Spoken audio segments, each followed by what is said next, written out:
नमस्कार. जनता दरबारामध्ये आपणा सर्वांचं हार्दिक स्वागत.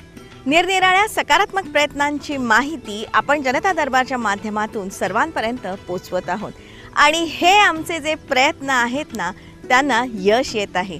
कारण आपल्यापैकी अनेकांनी आम्हाला कळवलेलं आहे की जनता दरबारमधून जी माहिती जाणार आहे ती तुम्ही आम्हाला आधीच कळवा, जेणेकरून या माहितीचा किंवा या प्रयोगाबाबतचा प्रचार आणि प्रसार आम्ही आमच्या भागामध्येही करू आणि ही जी माहिती आहे ना ती जास्तीत जास्त लोकांपर्यंत पोहोचेल. त्यासाठी आपणा सर्वांना सर्वप्रथम धन्यवाद. कारण जनता दरबारमधली ही जी माहिती आहे ना ती आमच्याबरोबरच तुम्हीही सर्वांनी अनेकांपर्यंत पोचवावी अशी आमची अपेक्षा होती आणि ही आमची अपेक्षा आता साध्य होत आहे.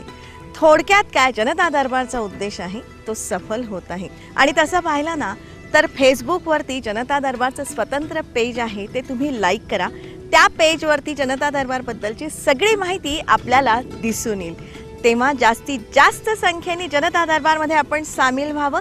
सकारात्मकतेचं एक नातं आपण वृद्धिंगत करूया.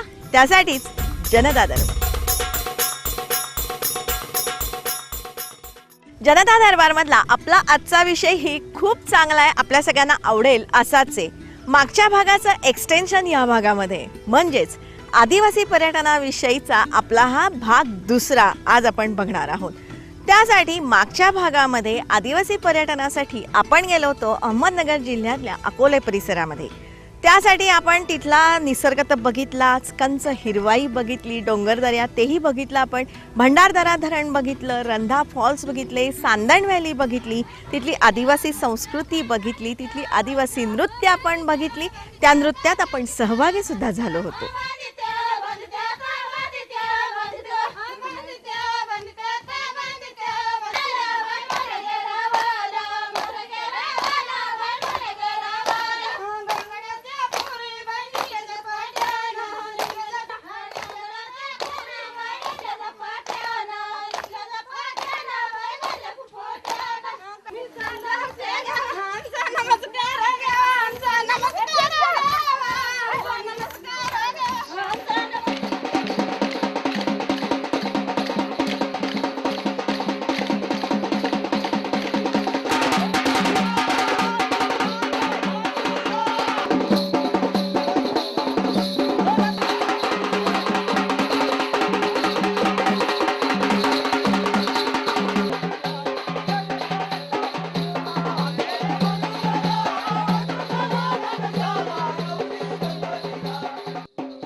आदिवासी बहु लोकवस्ती असलेला हा अकोले तालुका आहे आणि निसर्ग सौंदर्याने अतिशय संपन्न असाच हा तालुका आहे.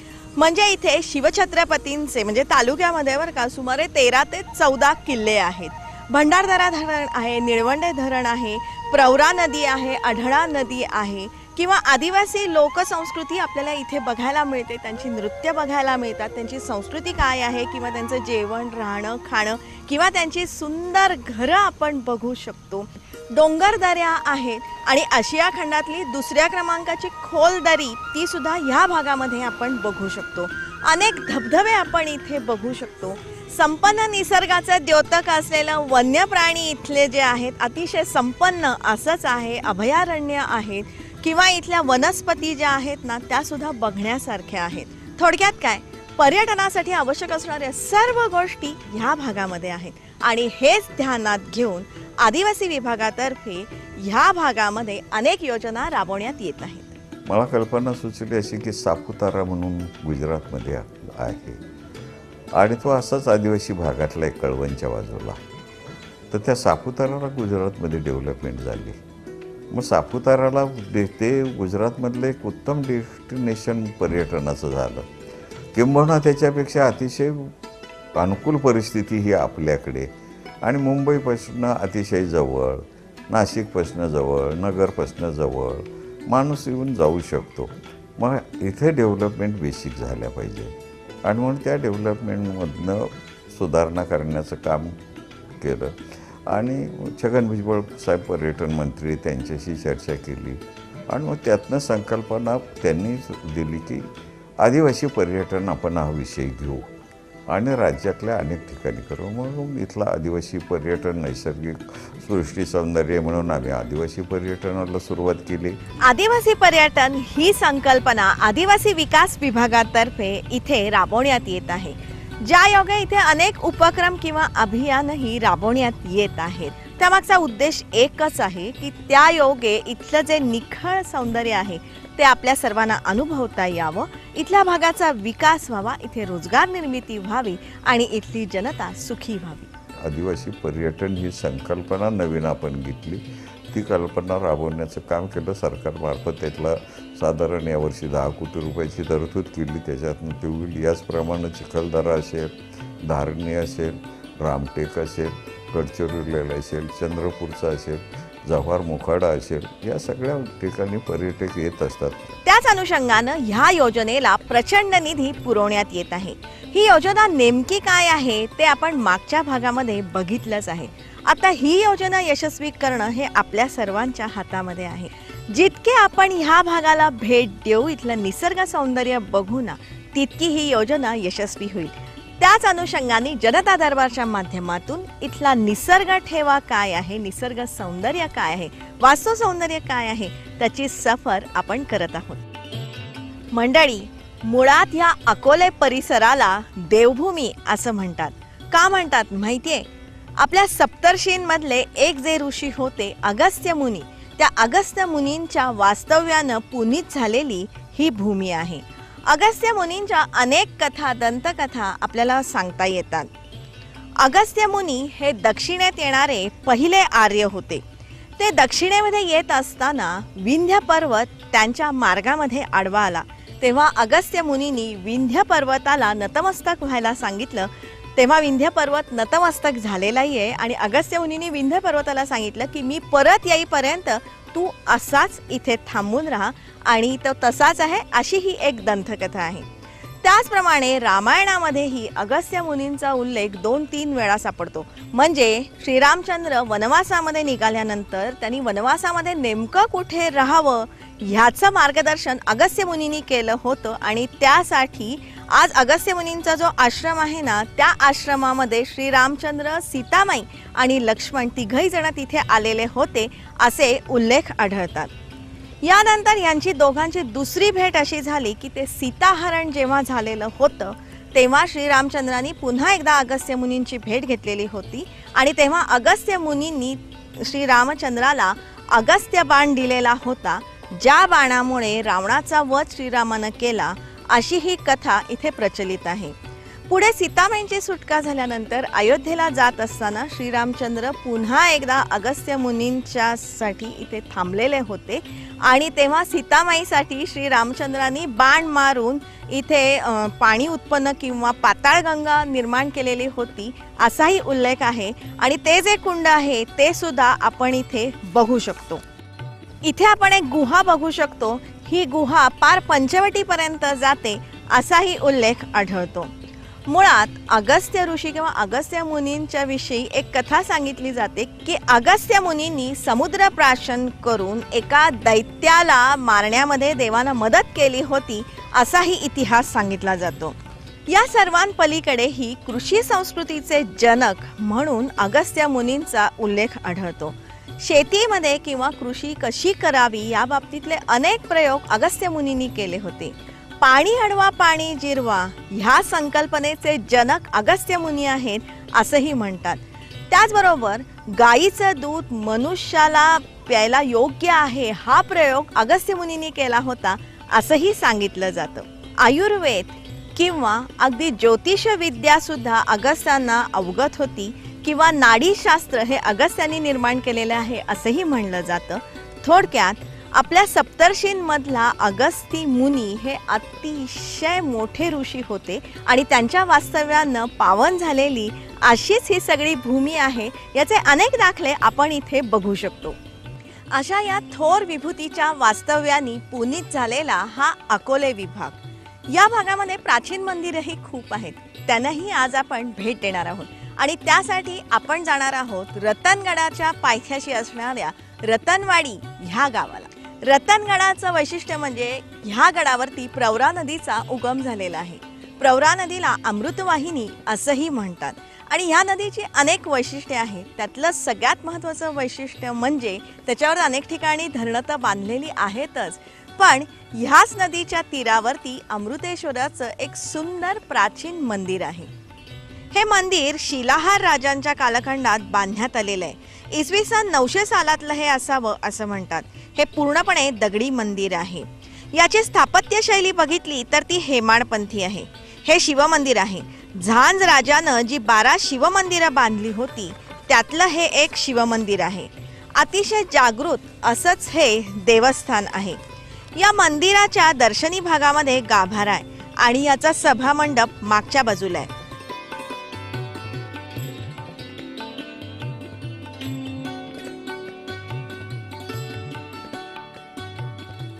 गर्भगृहातल्या शिवपिंडीचं वैशिष्ट्य म्हणजे पावसाळ्यामध्ये या गाभाऱ्यामध्ये 4 ते 5 फूट पाणी असतं.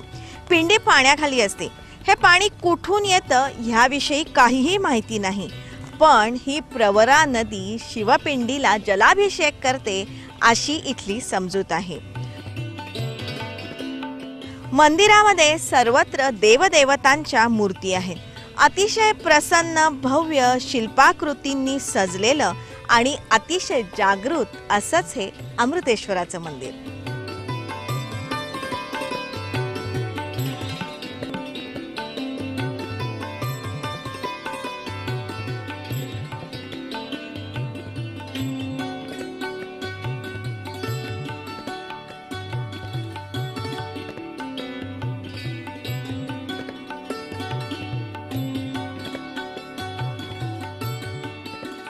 अमृतेश्वराच्या ह्या मंदिरानंतर आपण अशाच प्रकारच्या एका प्राचीन शिवमंदिराला भेट देणार आहोत.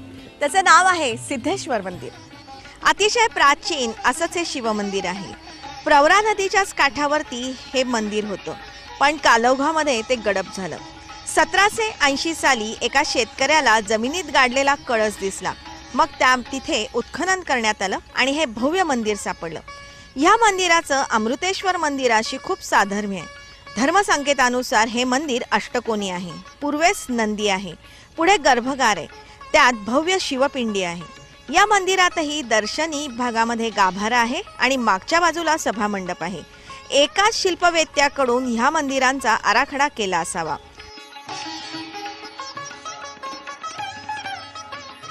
मंदिरांच्या भिंतीवर खांबांवर देवदेवतांच्या शिल्पाकृती आहे.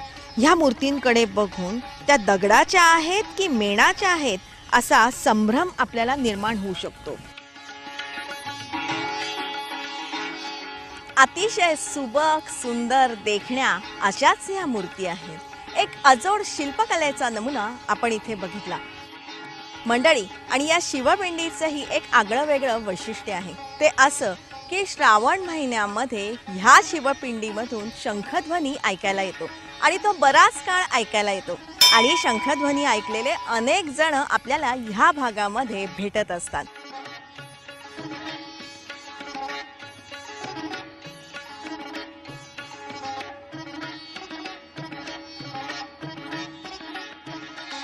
तर असंच हे आगळं वेगळं अतिशय सुंदर आणि प्राचीन असं हे सिद्धेश्वर मंदिर.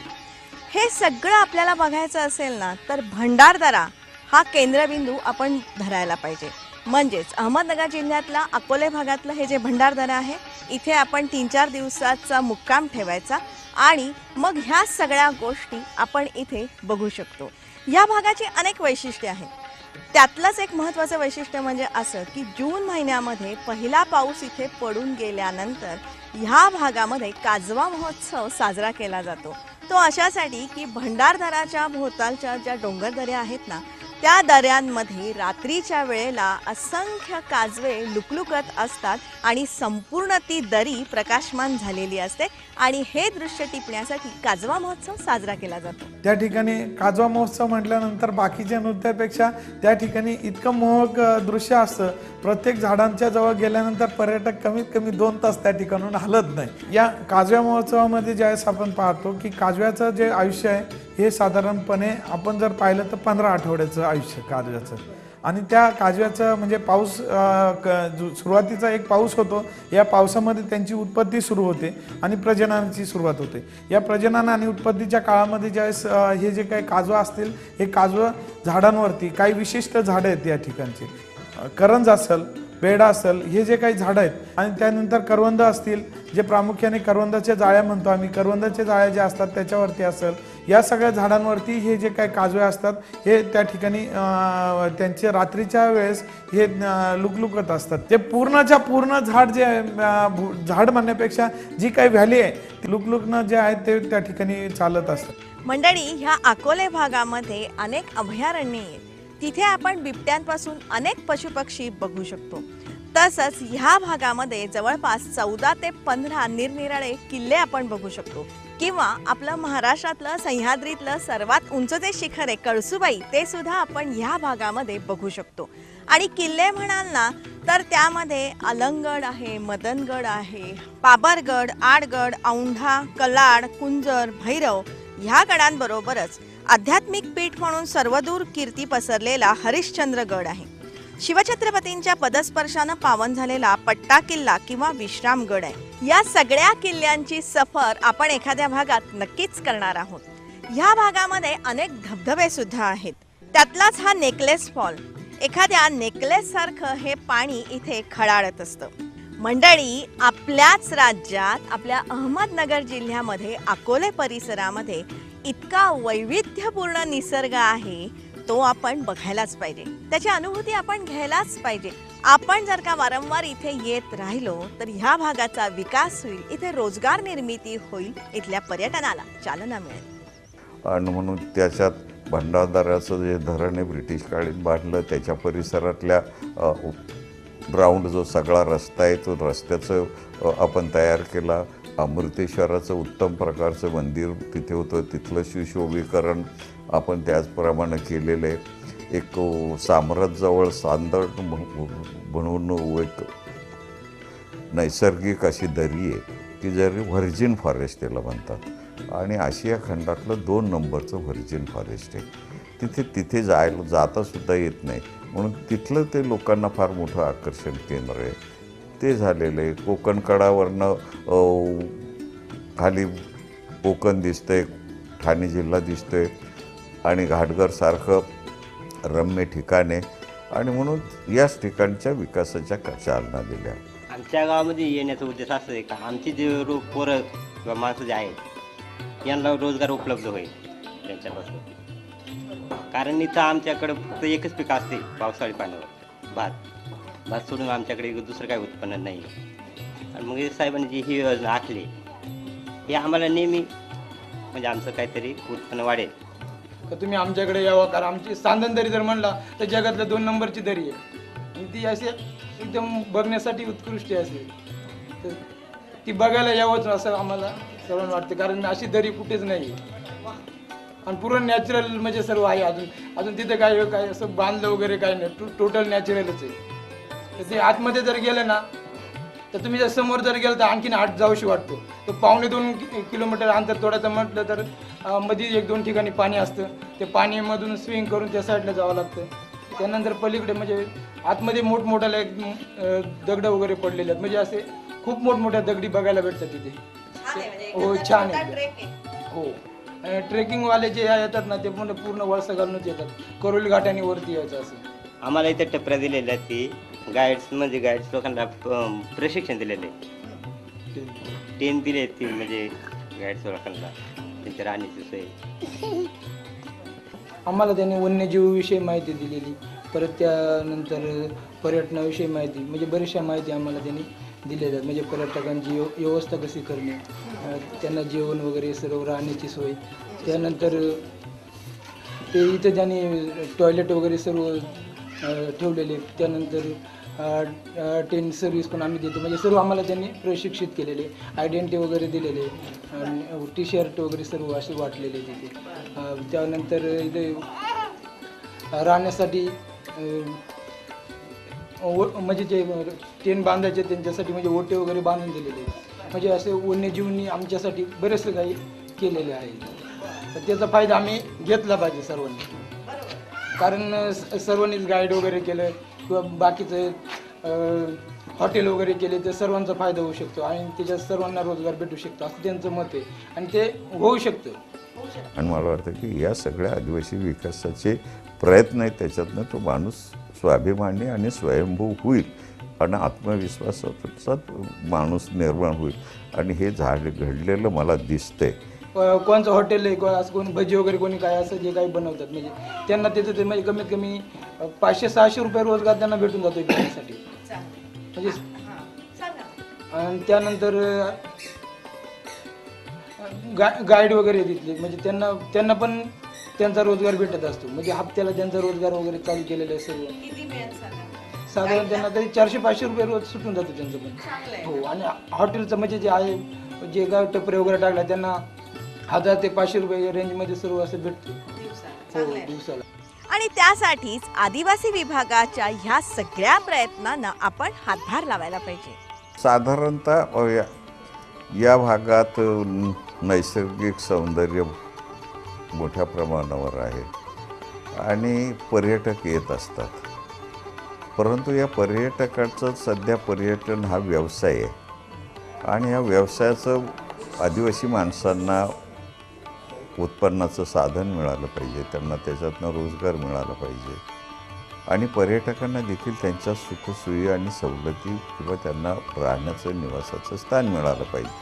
या जर सुविधा होऊ शकल्या तर ते करता येते. हे पर्यटनाचं केंद्र घेऊन त्याच्यातनं रोजगार उपलब्धता मिळावी असा हा सगळा एक आम्ही प्रकल्प घेतला. मुलांना आता या धरणामध्ये होड्या देणे, आदिवासी मुलांना त्यांच्या मालकीच्या होड्या करून देणं, त्या होडीतनं पर्यटकांना घेऊन घेतले तर त्याच्यातनं त्यांना उत्पन्न मिळेल. घोडे दिले तर घोड्यावर पर्यटकांना देतील. कॅमेरे आणून मुलांना देणार, त्याच्यातनं छायाचित्र काढून ताबडतोबीनं पर्यटकांना देण्याची व्यवस्था करणार. त्याच्यानंतर आपण त्या गाड्या असतात त्या ठेवायच्या, वडापावची गाडी असते, अशा गाड्या दिल्या तर त्याच्यावरनं पर्यटकाचं हे करते. आणि नैसर्गिकरित्या मार्गदर्शन करण्याचं काम देखील पर्यटकांना ट्रेनिंग देण्याचं काम आपण या पर्यटन केंद्रात घेतलं आहे.